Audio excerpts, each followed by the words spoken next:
When schools fail, it's easy to blame the people closest to the problem. The system is designed to get the results it's getting. Right. So if we want something different, we got to change the system. I truly believe that parents want the best for their children. They may not have the skill set, the resources, the knowledge to make it happen. The last 15, 20, 30 years, the achievement gap has been where it is. If we ask the question, why does the school system exist? We'll say to improve student outcomes for students. Right. And so if that's number one, why do we spend 5% of our time or less on talking about that? Student outcomes don't change until adult behaviors change. Right now, the missing link with true district improvement and school improvement, and one of the schools that was on the 10 worst schools in the state of Florida list. Superintendent comes to me and says, Anthony, we see what you're doing over here, you're doing great things. You want you to go to JFK. I said, no thanks. A few riots in the school as well. I understand that the Palm Beach County School District has over $1 billion budget. About $5 billion. $5 billion budget. The African-American male graduation rate was 58%. Within a matter of 3 years, it went up to 72%. Business people, it's about the dollar and getting someone to make sure that the dollars continue to flow. And for parents and students, it's about education. The two may not meet. Third grade literacy rate is still 41%. They only care about some of the children. We are currently under a corporate colonialism where corporations are controlling the politics such that they can get any and everything that they want, even when it's not in the best interest of the community. Who's getting the contracts at the district? $5 billion. If we're measuring everyone inside the classroom, we should be measuring people making decisions outside of it too. Welcome to the Ryles Report, where we add historical context to life, love, and politics. The Ryles Report is now in session. Hey, before you get into this next episode, I want you to like, comment, and share and subscribe. No, seriously, like, comment, share, and subscribe. That's how we keep adding content just like this. I believe that the content we provide is educational, enlightening, and empowering for our entire community. I know you're going to enjoy this next episode. What happens when a school is failing? We blame the teachers, we blame the parents, we blame the kids. But what if the real failure is none of them at all? Today on the Ryles Report, we're going to ask who is actually accountable when America's schools don't produce results. My guest is Dr. Anthony Hamlet, former superintendent of Pittsburgh Public Schools, longtime educator, and now a candidate for school board in Palm Beach County, Florida. He once took over a school considered one of the worst in the state, plagued by violence, gangs, failing academics, and unstable leadership. Teachers are evaluated, principals are evaluated, students are tested, schools are graded. So who's grading the people at the top? Grab your pen and paper because you're going to want to take some notes from this. I'm Richard Ryles, and this is the Ryles Report. We are so pleased to have with us today Anthony Hamlet, candidate for District 4, Palm Beach County School Board. And this won't be an interview just about Palm Beach County. This is going to be a far-reaching interview about education in America, as well as some of the issues that we face here in Palm Beach County and across the country. So I am so happy to have you, Mr. Anthony Hamlet. Thank you for having me. I appreciate it. Glad to be here. I look forward to conversation. I look forward to conversations where we talk about education, right? Tell us, who is Anthony Hamlet? So I am a son of Delray, son of Palm Beach County, born and raised in Delray Beach, went to all public schools, Addison Meisner Elementary, Carver Middle, Atlantic High School. Had the opportunity to get an athletic scholarship at the University of Miami. So I went there, matriculated there, won 3 national championships while there. Football. Okay. Football. Right. Played football there. Basketball. At the U. Big guy. So played at the U and won 3 national championships, man. We had a great time. We only lost 4 games in 5 years. He had a great run. But the most important thing beyond those 3 national championships are I got my degree. Right. That's the most important thing. You can erase the championships, getting that degree.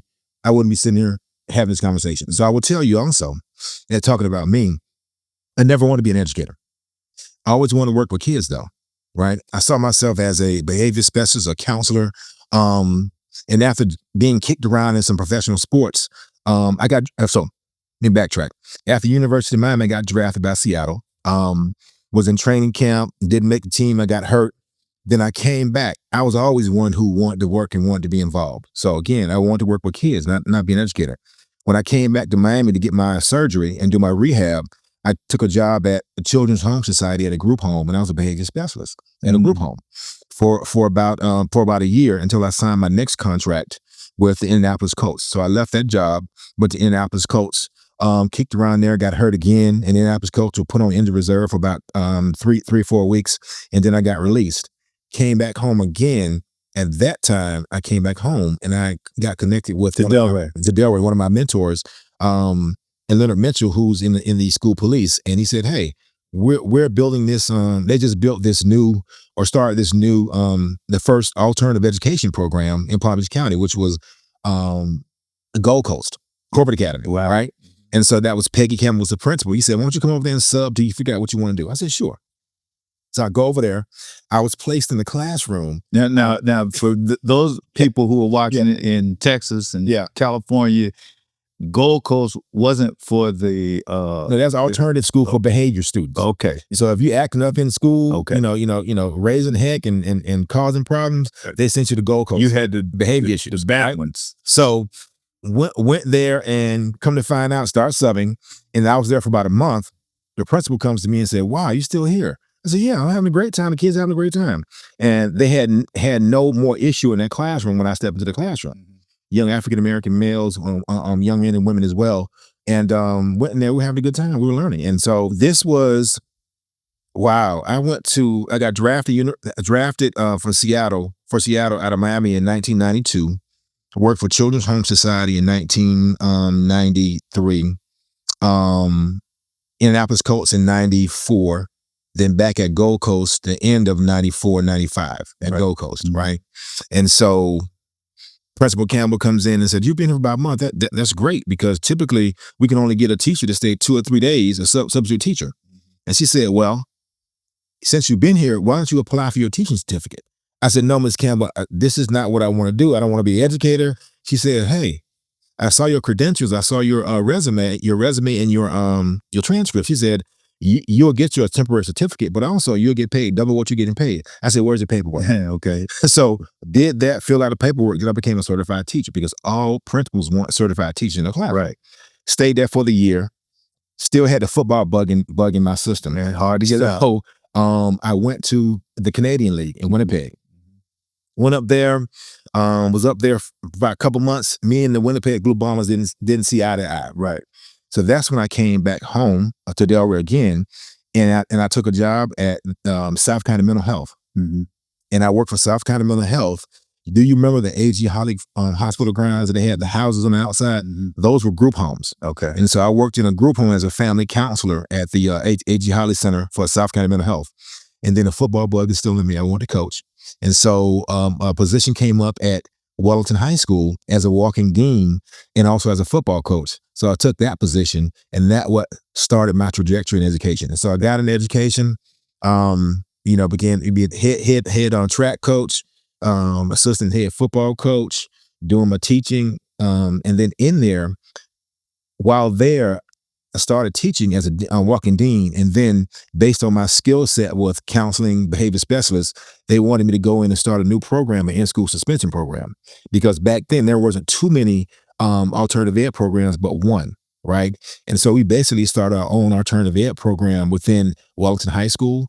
I ran the short term, and we had another colleague of mine, Patty Foster, who ran the long term. We did that together. So if kids would get expelled, they wouldn't leave campus. They would go into our room, into our program, and be expelled in that. So they still got educated and still did things of that nature. And so from there, I just went up through the ranks, man. I was pulled into administration, become a dean of students. So I did that for 4 years. And then from there, I left. So I was at Wellington for about 10 years. I left Wellington about 2003 and went to Royal Palm Beach High School as an assistant principal for 2 years. And then I felt that, I was applying for a couple of principal positions. I wasn't getting opportunities in Palm Beach County for whatever reason. And so I left there and went to a life skills program. It was a group that came out of Ohio that had a contract with the Palm Beach County School System to do alternative ed programs. So I took over a program down called Life Skills Atlantic down in Delray Beach. And I did that for a year and a half. And then Art Johnson, who was a superintendent at the time, saw the great work I was doing and said, hey, we want to bring you back into our school system because we're building a new school. But right now we got a problem. The school was called Oak Grove, and they were going to take it back over from the outside entity. So I went in there, and then ultimately a brand new school, alternative ed school, was built for behavior students. That's never done. Mm-hmm. Typically, when you talk about alternative ed, they're always sent to the schools, right, broken down schools, right, no technology. Well, this was a different idea, which I commend Palm Beach County and Art Johnson for doing. And so we built a brand new alternative ed program called, and I named it Turning Points. I was the first principal, named it Turning Points because I wanted kids to come there and have a turning point in their life to do things differently. And so we had great success there. Mm-hmm. We had great success there, right? And so my total enrollment was there at Turning Points was 300 students. During this time, that was when JFK was going through issues. JFK was a middle school. John F. Kennedy Middle School. Palm Beach County, Florida. Yeah, John F. Kennedy Middle School was in Riviera Beach. It's still in Riviera Beach. Primarily black children. Yep. I think it was 95% African American. But at that time, it was on the state watch list. It was considered one of the 10 worst schools in Palm Beach County, in the state of Florida. Sorry, in the state of Florida. So I'm at the alternative behavior school. And so I'm noticing, and this is for, the behavior school was supposed to be for kids with serious issues and behavior problems. But I noticed that half of my population was coming from John F. Kennedy Middle School. I'm like, these kids don't belong. In my mind, I'm saying these kids don't belong here. Fast forward. The superintendent comes to me and says, Anthony, we want you to go to John F. Kennedy Middle School. Now, picture this. John F. Kennedy Middle School was a comprehensive middle school. I was at the alternative behavior school. I said, no, I'm not going over there. Because the school had some issues. It had some issues and had been taken over by the state. What kind of issues? Lot of fights, a lot of gang violence going on over there. A lot of kids were failing. It was in failing status. It was a F school. No, it wasn't an F school, and I want to correct. Okay, it was a D school, but it was failing context by the state because they were a D for so long. Right. Okay. Right. Got it. I think over like I don't want to say it because people are fact checking me, so I'm not sure. But over a consecutive number of years, it was a D and in failing context by the state. Right. And so superintendent comes to me and said, we want you to go to JFK. I said, no, I'm good. No, if you want me to go to a high school, I go to a high school, but I'm not going to JFK. That's how bad it was, right? That I would want to stay at the alternative ed school because we had it going great at the alternative ed school for kids. Right. A month later, the area superintendent comes to see me. Let me stop you real quick. Yeah. In your experience with the alternative ed, what did you find was the most consistent reason young people were sent there? Adults not having appropriate systems in place to support positive outcomes for students. It's about systems. Number one is about culture, and then implementing systems that don't set kids up for failure. Okay. Right. So it was some things that weren't consistent across schools, across adult decisions, etc. Right. And it also comes to, do you have a school-wide management plan? Right. That's aligned to your classroom management plan. All those need to work in tandem together and be aligned for ultimate success for students. So when we talk about culture, every organization has a culture, right? A belief system, how we do things here, basically. And then when we look at systems are how we operate on a day-to-day basis. What are our intake procedures? What happens when a student needs to call a parent? What happens when we have emergency procedures? What happens when we have weather procedures? Like all the procedures that run an organization, going even down granular to this. What are our classroom management plans and how does that look? And do we have classroom management plans that we're working collectively together? As an example, you may have your own classroom management plans. I may have my own classroom management plans. Why can't we work together as a system, as a teaching, as a faculty, and come up with some consistent classroom management plans that our kids don't have to learn yours, don't have to learn mine. These are the school's classroom management plan that lends to a more consistent and easy day for the kid. They don't have to learn 6, 5, 7 different teachers' classroom management plans. Right. Everything's consistent. Mm-hmm. So it lends itself to be more conducive to positive outcomes for students because it's all in unison and all is one. We call that norming a school. Okay. Right? Norming an environment. So that's what we mean by systems. And so with all those two elements in place, culture, systems should lead to improved instruction in the classroom, because you have a well-managed school, you have a well-managed system that leads to teachers being able to teach in the classroom with less disruptions. Right. Okay. And in terms of parental involvement, did you all have a plan for that at John F. Kennedy Middle School? Absolutely. What was that? That's part of the systems as well. We created at the time what we call Parent University. And so we had our traditional PTA, or I should say SAC committee, Student Advisory Committee, where parents would come, but we also created what we call Parent University, that we wanted parents to come out and learn exactly what was going on in our classroom, so they understood what we were doing with kids during the day, so there'll be a level of continuity when they got home, to support ongoing learning and consistency for our students. But yeah. I know it exists. There are some parents who are just disengaged. Yeah. What do you do for the child? You know, I did a social media post about illiteracy is generally generational. Absolutely. So if a mother can't read, she probably had a mother who couldn't read, and that person probably had a mother who couldn't read, and therefore the child can't read. Right. How do you attack? I mean, you know, in a situation like John F. Kennedy, you go there.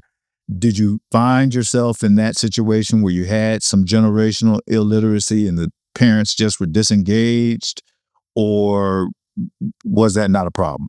No, I would say yes. That was one of the biggest problems. But I will say this before I go into it, that I truly believe that parents want the best for their children. They may not have the skill set, the resources, the knowledge to make it happen. And so how do we go in and be able to assess that and support parents and also support children as well on getting the requisite skill sets they need to have to be successful in school, to learn how to read, not just read, but read at high levels as well. And so I would say that that's the crux of the matter, right? It's generational. And my big push is to have conversations about the literacy issue. And if we don't do certain things, if we don't change the way we approach that, we'll continue to have a literacy problem, because illiteracy starts at birth. It doesn't start when they get to kindergarten. Right. It starts at birth.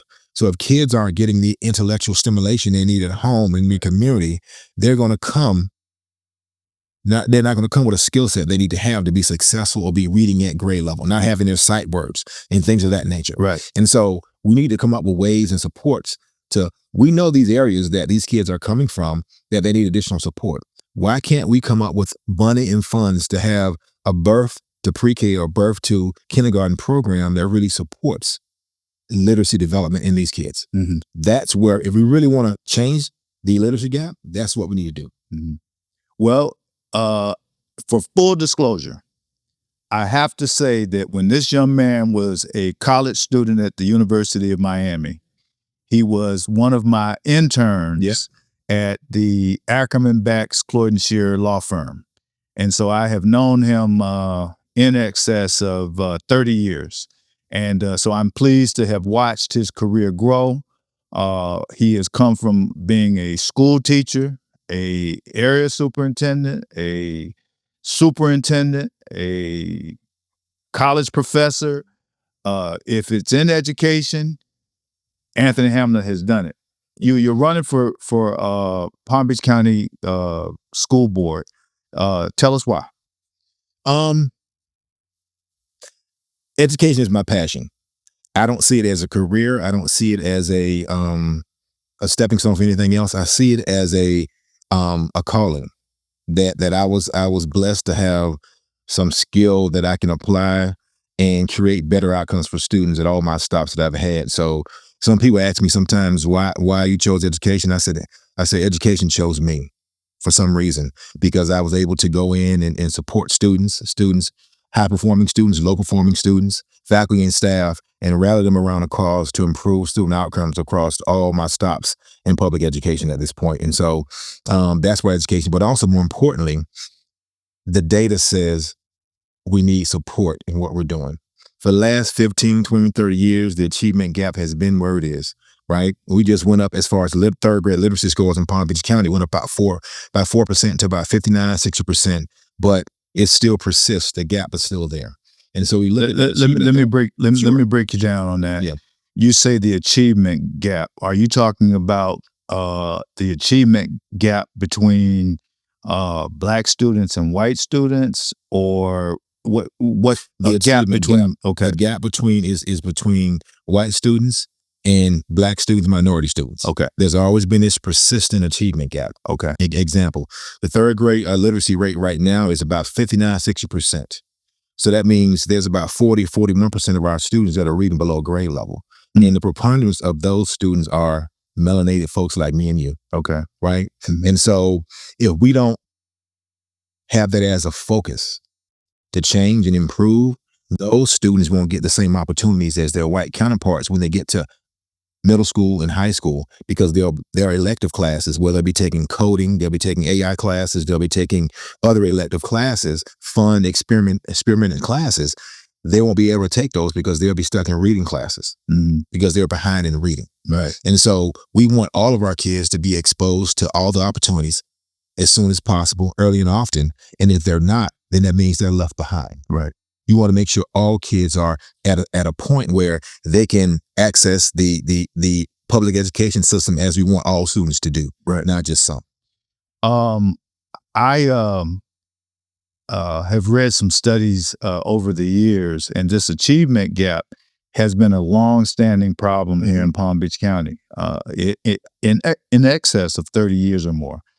How would you see, being a school board member, what would you implement in order to try and reduce that gap? Well, I'm going to answer that from the board standpoint. Okay. Because I've done that as a superintendent, as an area official, and as a principal. I've done that at those schools and at the district level. But what happens is that at the board level, your work needs to change in how you approach it. That's still a priority, the literacy. That's still a priority, but how we get to it is different. We govern the system as board members, which means we set priorities.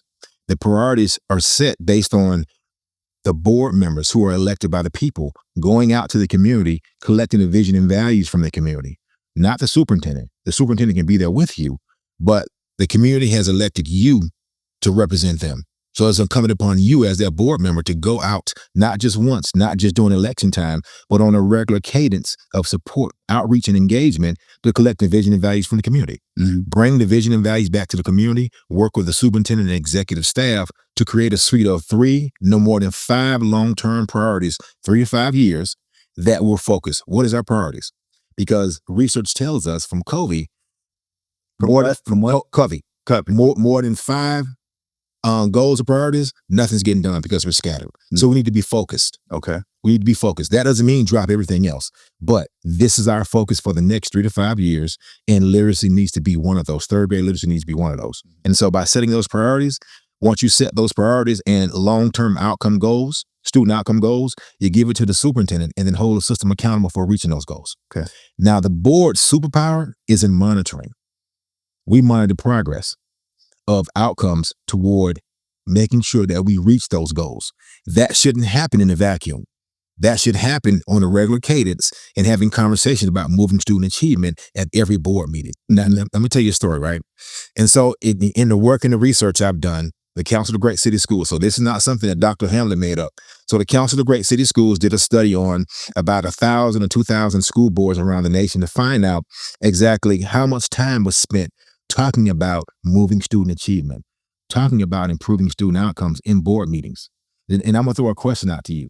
Based on all the school board meetings across an entire year, out of 100% of the time, how much time do you think boards spend on improving student outcomes, having a conversation about academics? It should be probably 50%, but I'm going to guess it's probably somewhere around 1 or 2%. She's spot on. 5% or less. Wow. 5 across the nation, scattering of districts, 5% or less. But if we ask the question, what's the most important thing, or why does the school system exist? We'll say, we would hopefully say, to improve student outcomes for students. Right. And so if that's number one, why do we spend 5% of our time or less on talking about that? Right? We want to get to a space where at least 50% of our time in meetings, public meetings, are talking about improvement, moving student outcomes, and what that looks like. Right. That's where we want to get to. But the system needs to be set up for that. And so we get to change the system, right? As they say, the system is designed to get the results it's getting. Right. So if we want something different, we got to change the system. I got a question for you. Everybody says that they're going to do all these great things and you want to change the system. Have you done it before? And if so, tell me how you did it. Wow. So yes. I can talk about me going into a superintendency by myself into a large urban school district and creating better outcomes for students based on being focused, based on bringing people on board who truly cared about and wanted to do the work. It's hard work. It's tough work of getting adults to change behavior, but also look at their behavior, right? And so in the work that I do when I go around nations right now, being a school board governance coach and supporting them in improving student outcomes, one of the first questions we ask, and this comes from A.J. Crable out of Council of Great City Schools, the question is this: student outcomes don't change until adult behaviors change. Do we believe that or not? Oh, it begins with that conversation and a self-reflection about where we are as an educator, as a leader. And yes, board members are educators. They need to embrace this. This begins the conversation with the board, because right now the missing link with true district improvement and school improvement is the board and their practice. They need to make sure they have the requisite knowledge, the requisite skill set, but more importantly, the student outcome focused board mindset that needs to happen and change in practice. Because right now, majority of boards come in, new board members come in and they want to be managing. They want to be managing, want to be involved in administration. That's not our job. Our job is to govern. The superintendent's job is to manage, but more importantly, we want the superintendent to lead, not just manage. Right. Because when you lead, that's when you begin to transform and change, improve outcomes across the system for our children. How do you get a school board member up to speed on what their role should be? I would say right now, traditionally, the state school board association, they have traditional training, right? And they have what I call, in the administrative part of education as well, drive-by professional development. They have professional development. There are no goals set in place. There are no look-forwards in place. There's no change of habit or practice as a result of having that professional development. Right. So we need to put the same thing into our board. Yes, you got trained, but trained on what? Traditionally, school board associations only train around policy. Right. They only train about budget making, right? They have very little conversation about how you train boards to become better focused on monitoring to improve student outcomes. Right. That's a skill set they need to have. You can develop it, but just like anything else, you need to work on it. Right. Well, that leads me, I do know a little bit about your background, and you played football for the University of Miami. I did, yeah. During the glory days, not during the other days. And so what does having been a Division I athlete at the pinnacle of college football, what does that inure? How does that benefit you as an administrator and as a person who is trying to fulfill a goal? Yeah, it comes with understanding on being on a team and understanding your role, right? When the play is given, if everyone doesn't execute their role during that play, the play will not be successful. That relates to any organization, especially the school district. As a principal, I know my role. As an assistant principal, I know my role. As a teacher, I know my role. As board members, we need to know our role and how we play out and make the play so it's successful, so we have better outcomes for kids. So we need to understand what our roles are and how we play within that role. But also, that teamwork gave me the knowledge and skills I need to make plays. Yes, I'm a leader at the highest level, but I also can be a follower as well and understand that concept as well. I can go back and forth. Great leaders are able to do that, right? And so they understand the concept of teamwork. And to your point, I can let others lead and I'll fall back. There might be times when I jump in lead and do the heavy work, but I can vacillate back and forth between the two. I think that distinguishes what boards need to have and executive office need to have as well in understanding the role of teamwork. In terms of the teamwork on the board is one thing.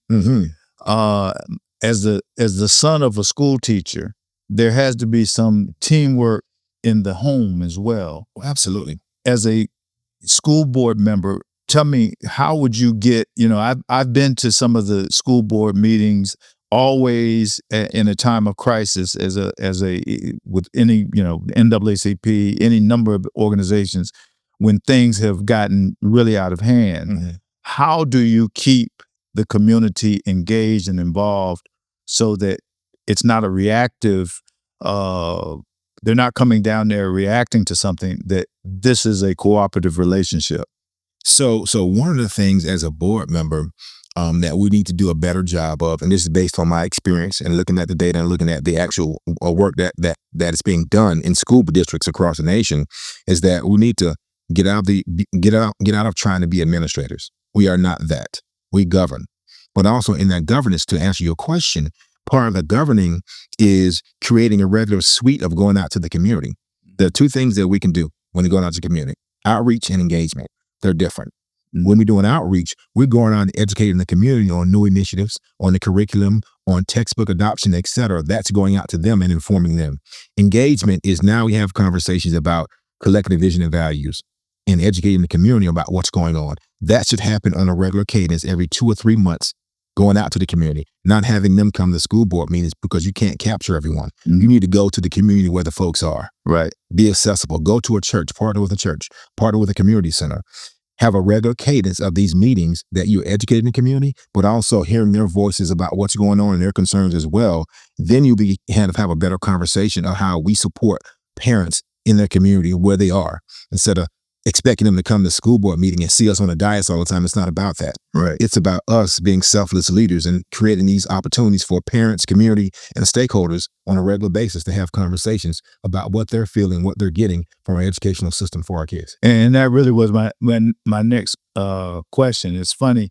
When I was in law school in D.C., somebody invited me to a community meeting where Marion Barry was Mm-hmm. going to be in attendance. Mm-hmm. And I still remember to this day that he provided red punch and cookies, Mm-hmm. because he knew that the older people wanted that red punch and them cookies. What's your red punch and cookies to get people to the meeting? I don't know what those are things I will find out, right? Because you're looking at District 4, and I will say this real quick too. Also, I may be getting voted in District 4, but I represent all the kids of Palm Beach County, all the faculty, staff, and parents of Palm Beach County, right? Because ultimately, the board is about a majority. So one board member, or 2 board members, or 3 board members don't have power.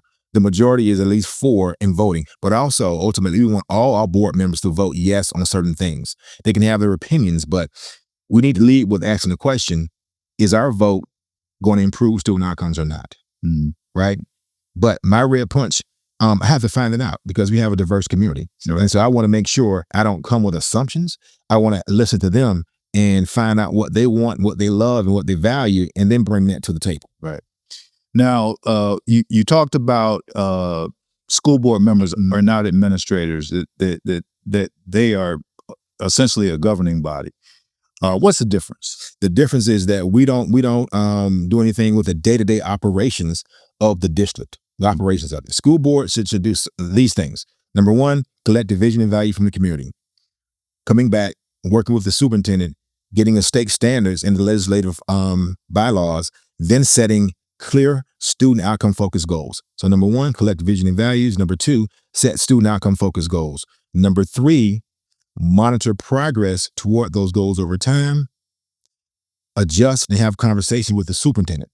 Hold the superintendent accountable and the system accountable for reaching those goals, but also be responsible for having conversations about, are we improving or are we not improving? Asking the right questions. And so that comes with a skill set. You want to ask questions that are strategic in nature, tactical in nature, but also technical in nature, and they have their places.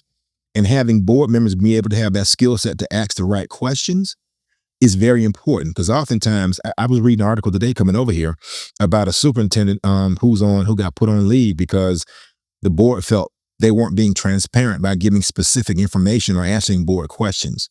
So it may be a situation where the board is asking the right questions.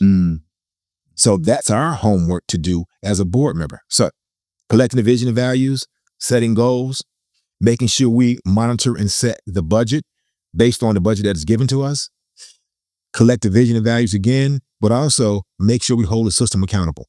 That's how we govern. Last one is policy making. One of the things about school boards is that they get a lot of policy work. Once they set a policy, they kind of forget about it. The difference is this: policy needs to be set. And once policy is set, it usually goes to administrative regulations, which the superintendent handles. But at the board level, we need to create an implementation scale of impact and monitor that policy implementation, just like we monitor student achievement. And so we need to understand the impact of that policy, and is it getting the intended outcomes that we wanted for the reason we put that policy in place. Mm-hmm. So those are the difference between governance and administration. Okay. Now we're gonna take a break, and I want to. The state of Florida has placed a number of handcuffs on school districts. I want to talk more about that on the other side of this break. The state of Florida has placed a host of mandates and rules on curriculum, on what can and cannot be taught.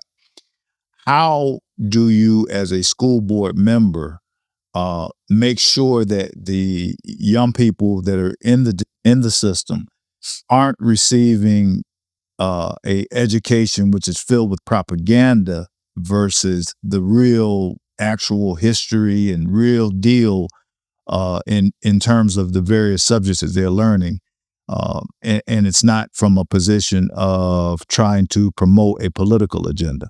Yeah, I would say that's the crux of the matter that we have right now, right? When we have a legislative system that's pushing their own values based on their own demographic makeup of that particular party.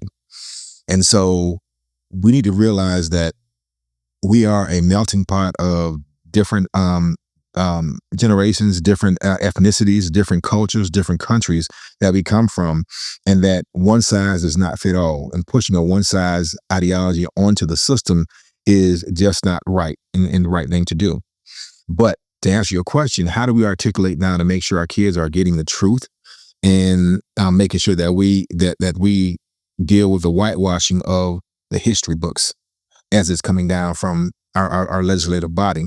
Things that we can do, look at the curriculum. Number one, we want to make sure we always follow the law. Always follow the law. You know, that's our duty. Even though we may not agree with it, we need to follow the law. But also find ways that we can work around and improve the system to make sure kids are getting what they need. And so there's no one size fits all curriculum. When it comes to curriculum and doing lesson plans and getting teachers ready to teach a lesson, there's no one size fits all curriculum. You need to bring in other resources to support what's needed to make sure kids are meeting the standards and becoming proficient in the standards. And so there's ways that you can introduce history in multiple areas. You can introduce history and talk about history in mathematics and some of the minority mathematicians that are out there, right, that came up with ideas. You can talk about that in history. You can talk about that in other areas as well. Of all the inventions that are made, you can talk about that in HVAC. You can talk about that in other classrooms as well. And so we can get savvy on how we do that, but we want to make sure we do that in a way that doesn't set our teachers up to get attacked by the state, because now the state will do that at this point, which is concerning in and of itself. Right. And so making sure that education should be not be a propaganda, should not be pushed as a space where we're pushing our own specific values onto other ethnicities as well. We got to realize we need to make it great for all, not just some. So as a board member, that's our push to make sure we articulate legislatively, working with the superintendent to understand, hey, this is what the law is telling us. What can we put in place to make sure our kids are getting what they need so they understand their history, not just his story, but our history as well. Right. Now, your opponent is a Republican, and the Republicans seem to favor charter schools, which has a detrimental effect on the public school system, because monies in Florida, at least, leave the school system. And I have been told that even when children leave the public school system and the dollars that go with that child, and they go to a private or charter school and then come back, sometimes those dollars don't come back with them. How will you make sure that the dollars that leave the school district and then the students come back, the dollars come back as well? Well, what happens is this though, and not getting too technical in it, because I teach educational budget and finance at a doctoral level, or Nova Southeastern, and at the master's level as well. But to try to say in a more so terms can people understand, the dollars flow with children, right? But the FTE dollar amount and the money is divvied out over several periods of time. So it's not a one lump sum that goes for the entire year. Okay. That doesn't work like that. Okay. Right. So you may have now there may be 3 or 4 disbursements of funding across a semester for a student based on them being present and accounted for in the seat and being in attendance for that particular school. Mm-hmm. So if a student leaves, they're going to get a certain amount of money that was already given to that school. Now, at the next reporting time, if that student's in another school, the money will go to that school. Okay. So the student comes back into the system. Yes, parts of the money will come. A portion of the money will come based on when that student re-entered or left the school. Okay. Yeah. And how does the current charter system hurt public schools? So I will say this, and some people may not see it my way. So I believe in us having a choice, parents having a choice. However, I don't believe in public school dollars, public school taxpayer dollars going to private schools, private entities. I don't believe in that. Charter schools are public schools. Okay. Right. Charter schools I got the schools. Nomenclature wrong. And so charter schools are public schools. So I believe in choice with accountability. Okay. And so right now, I believe in parents having a choice to take their child to whatever school they see fit in a public entity, but making sure that the charter schools have the same accountability as traditional public schools do, which they don't. A lot of parents don't know charter schools can have 50% of their teachers not be certified. And so you don't even know that you have an uncertified teacher in front of your child on a daily basis. Mm-hmm. That should be concerning to them. Right. Right. That's something public schools, all of our teachers need to be certified. And so that's why we're always struggling having this conversation about recruiting teachers, et cetera. And charter schools are not. Right. Some charter schools mandate that parents must attend and support and volunteer their time to the school as well. That can't be done at traditional public school, right? So they talk about parent participation. That's why, because they're mandating if your child wants to come here, you have to have this, you have to participate in that. Right. We can't require that at traditional public schools. So all parents can't do it either. Not getting more into it. But those are some of the differences that we have. But the most important thing is this: traditional public schools can't just kick kids out. Charter school can. Mm-hmm. And so. Also, lastly with this, majority of charter schools have very little to no special ed students in it because they don't want to pay the money to support special education students.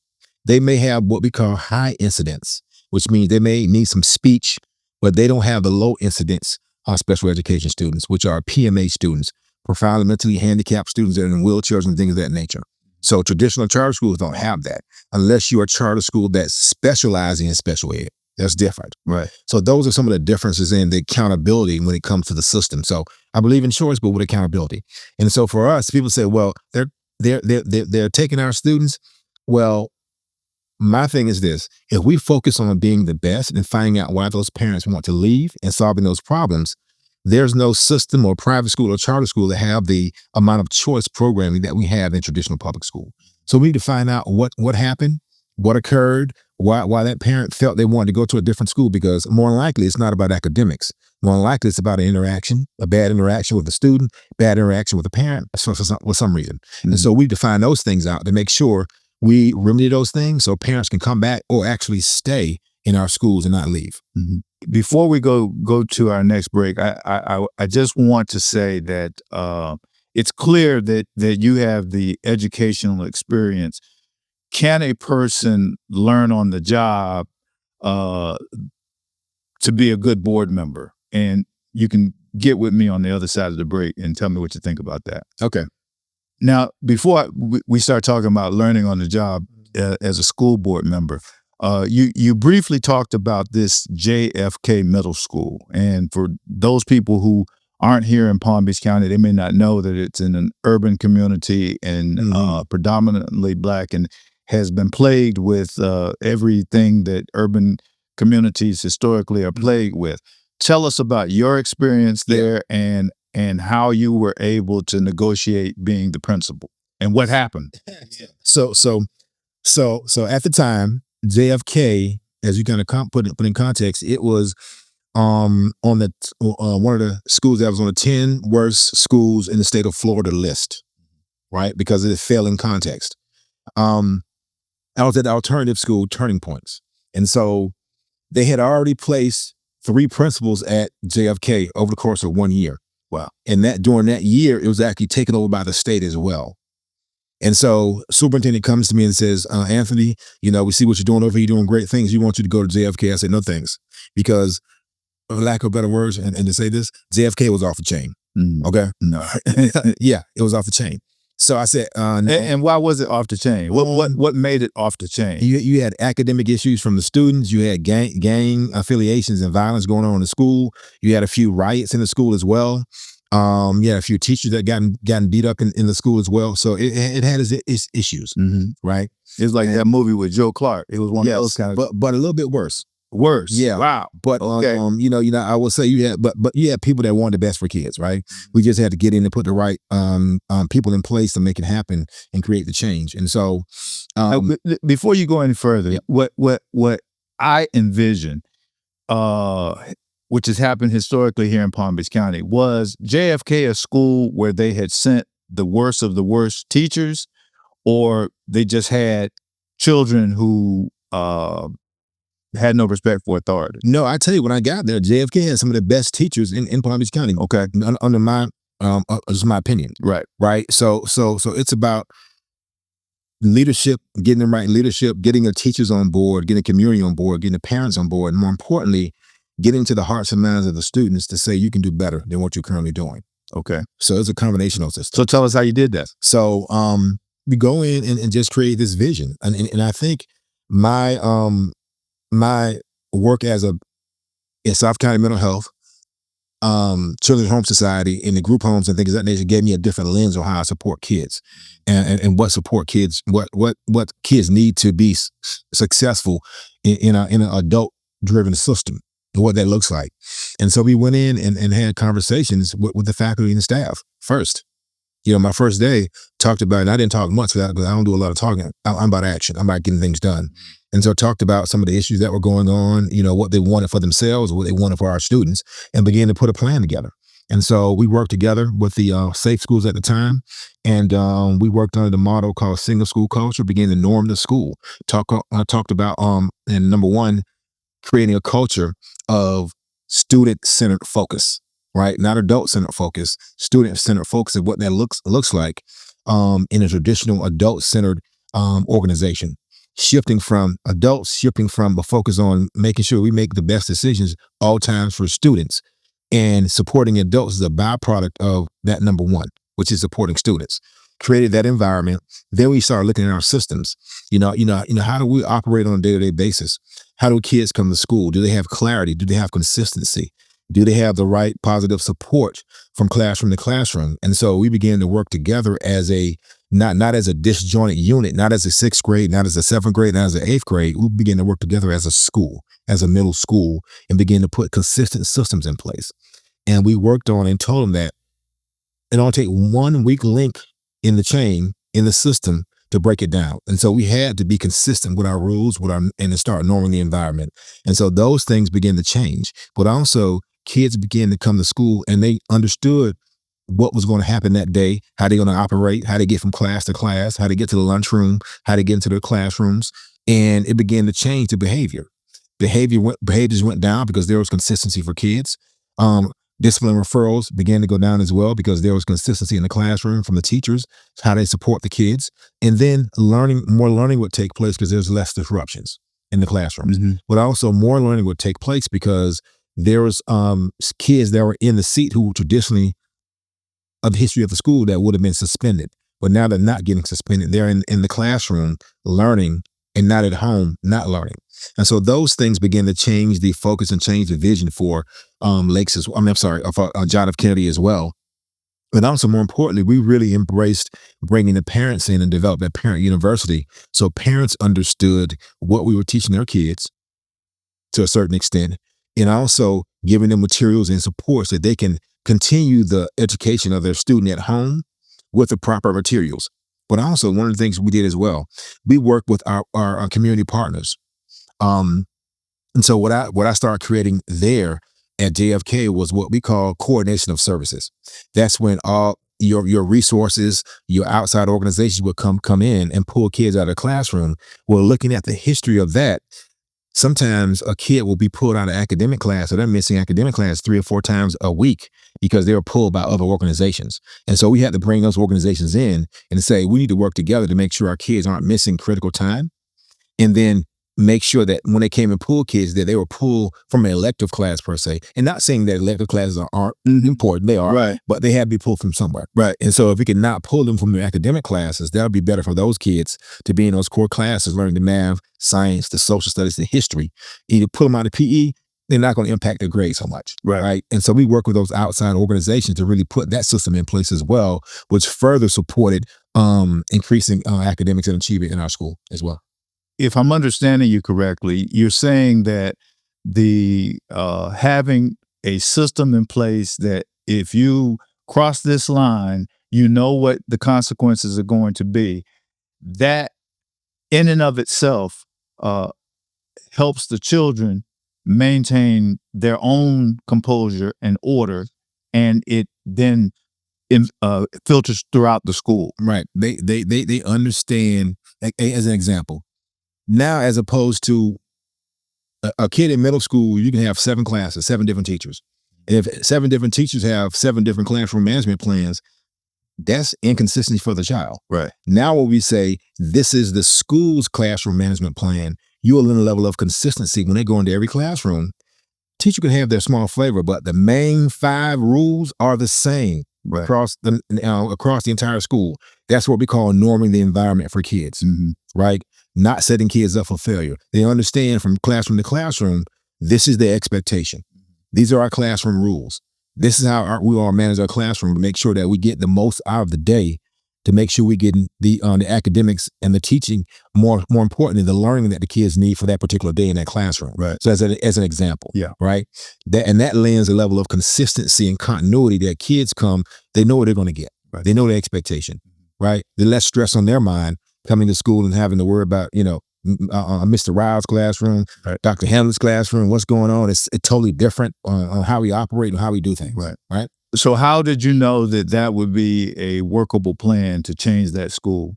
Well, one of the things, amazing things, number one, from my reading and from my studies and getting my master's programs as well, but also being a student of the game, right? I looked at, my principals at the time, looked at what they did. I borrowed some from Wellington principal, Rob Montgomery. I borrowed some from my principal when I was an AP at Roy Palm Beach, Sheila Henry, and saw how they operated, saw how they did things, saw how they supported students, saw how they supported teachers, but I also saw how they put systems in place and held the adults accountable for consistency in those things.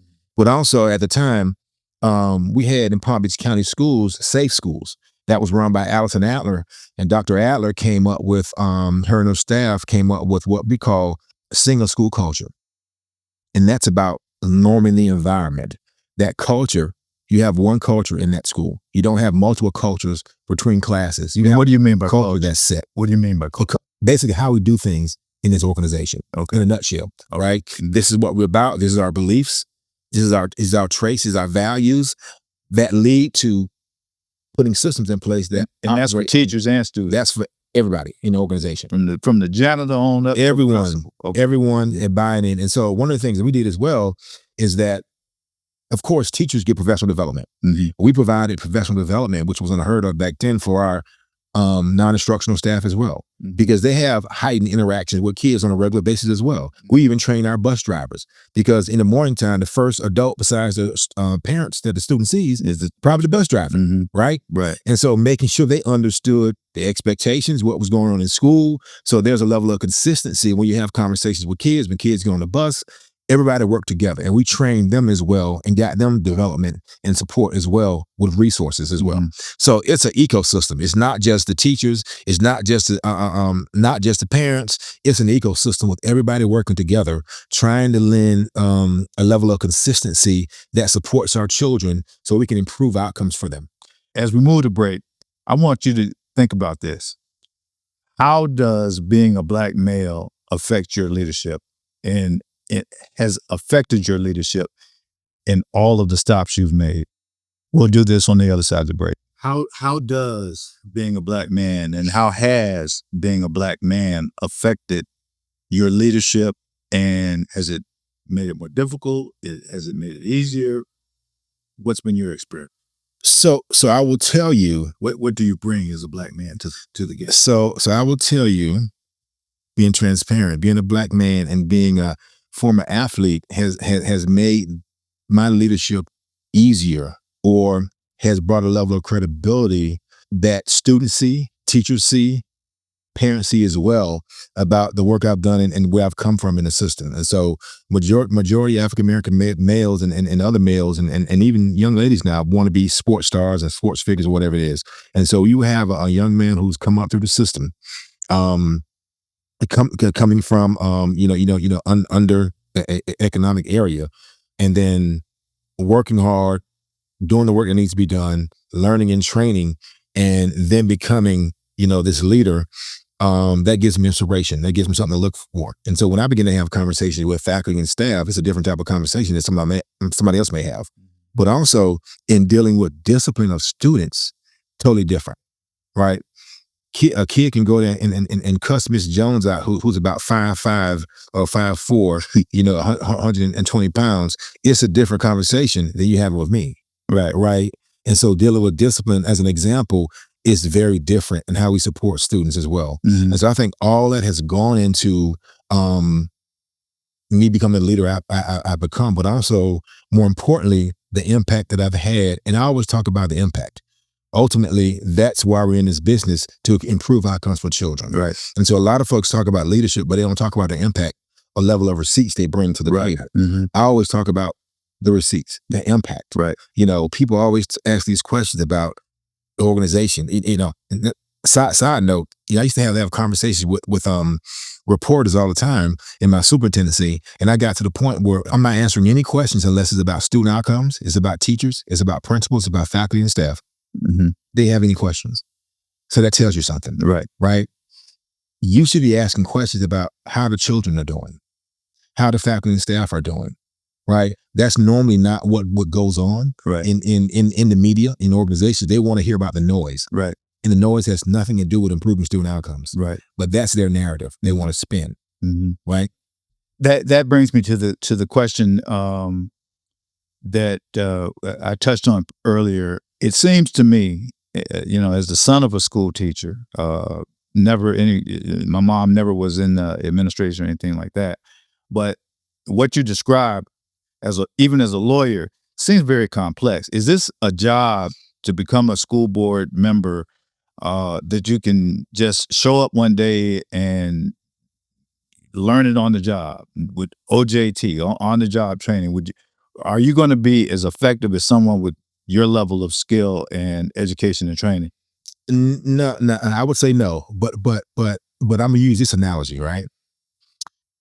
If you had a heart condition, would you go to a podiatrist or a dermatologist?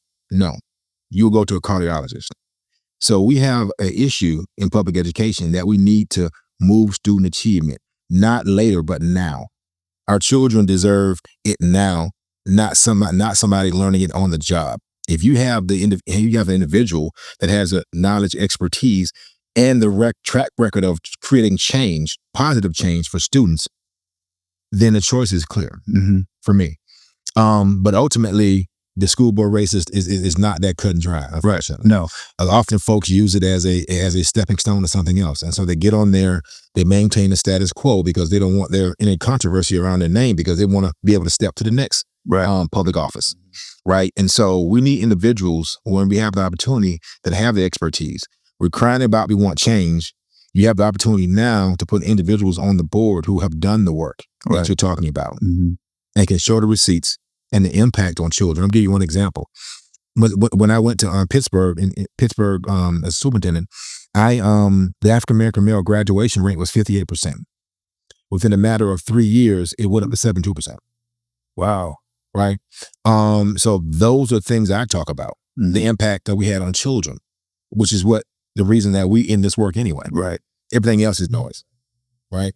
I have been watching your race, and I've noticed something that is consistent in Palm Beach County politics, and I think it probably across the country, is that developer and business have determined who gets elected in most of the city, county, state races by bombarding certain candidates with money, and then having elected officials cross even their own party to endorse the chosen one.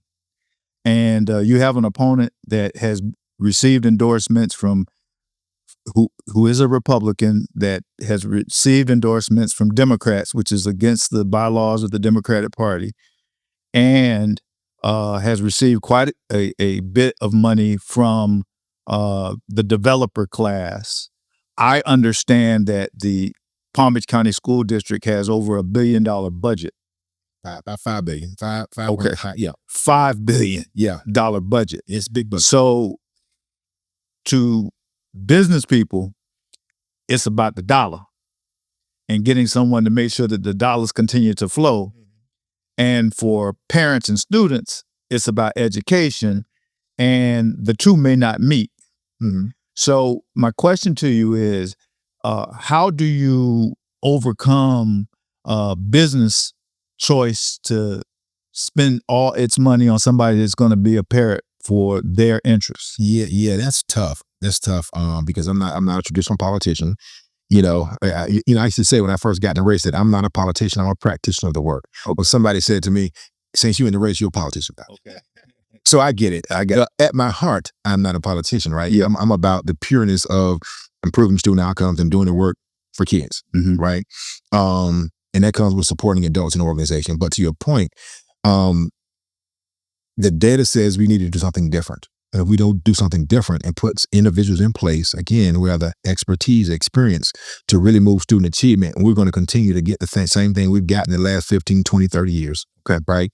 And that's that achievement gap we talked about. Third grade literacy rate is still 41%. Yeah. And those 41, but the preponderance of those 41% of kids are melanated like me and you. And so that hinders their progress in future opportunities. And so when it comes to endorsements, one of my things, I don't know a lot of politicians. I'm new to the game. I didn't run around, begging folks for endorsements and anything like that, because I don't know a lot of politicians. I know people, and people know my work. And so I've gotten endorsements from some major organizations like the Democratic Educational Caucus of Florida. And so those organizations who really look at the work and look at the best candidate have chosen me. And so, but more importantly, my endorsements come from the impact I've had on the 33 years of supporting children, improving outcomes for children, supporting parents, supporting faculty and staff, and doing the work that needs to be done for children. That's the most important endorsement to me. I went to visit one of my friends yesterday. She's a school counselor at Lake Worth, and I saw one of my former students. Right. She was one of my students at JFK in Palm Beach Lakes, and then now she's thriving and said, you're the best principal.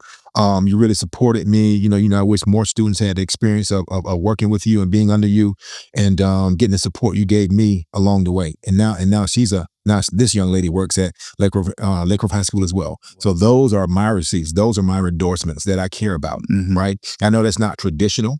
The business community want to see all these names and flashy names, but if we really care about children, Why are we debating about who's the best for the job to get the job done? Right. Right. I'm not certain that the business community cares about all the children. They only care about some of the children. And if you look at where the money is spent and how it's being spent, who's getting the contracts at the district, $5 billion, it's the same people. Yeah. And what I did notice in the endorsements is that all of the political figures were all represented by the same political strategy company, Cornerstone. And I think that happens in a lot of communities where you get one political strategy company that is controlling the politics in that city. Yeah. And I told a reporter from the New York Times that we are currently under a corporate colonialism, where corporations are controlling the politics such that they can get any and everything that they want, even when it's not in the best interest of the community. Mm-hmm. And that's where we are now, and we have to be mindful of that. And we need people like you, who are seasoned professionals, not somebody that wants a seat. Thank you so much for coming on the Ryles Report. It was good seeing you after 30 plus years knowing each other. Yeah. Is there anything that you want to leave the people with and give them a way to contact you? I know early voting has started, so they have to get if they've gotten their absentee ballot or their mail-in ballot, they need to be filling them out for Anthony Hamlet. But tell them how to get in contact with you, and is there anything else you'd like to say? You know, there's so much I'd like to say, but I'm gonna keep it concise. Okay. Right. And so for us right now, it's critical, right? We say we want change for our children. Now is the time that you can put individuals in place that's going to create change, the positive change that we want for our children. And so I know voting is like a popularity contest, unfortunately, but this is a job, and the job is serious. It's a job for individuals who understand how to do the work, who bring a track record of change to the work, but also have spent 33 years understanding and working in education across the system. Currently, right now, in my private consulting practice, I'm a National School Board Governance Coach. And so I go around to other school boards and support them in implementing student outcome-focused governance so they can have better outcomes for kids as well. And so if we don't put individuals in place that's going to move the needle for our kids, we'll continue to get the same thing that we've had over the last 30, 40 years. And that's a literacy rate, third grade literacy rate, that's at 41% of our kids aren't reading. And the vast majority of those kids are melanated like me and you. And so this is an opportunity for change. You said we want change. Let's make it happen. Let's make it happen. So I'm gonna give you my website. Go to my website, Hamlet, 4, District 4 schools.vote.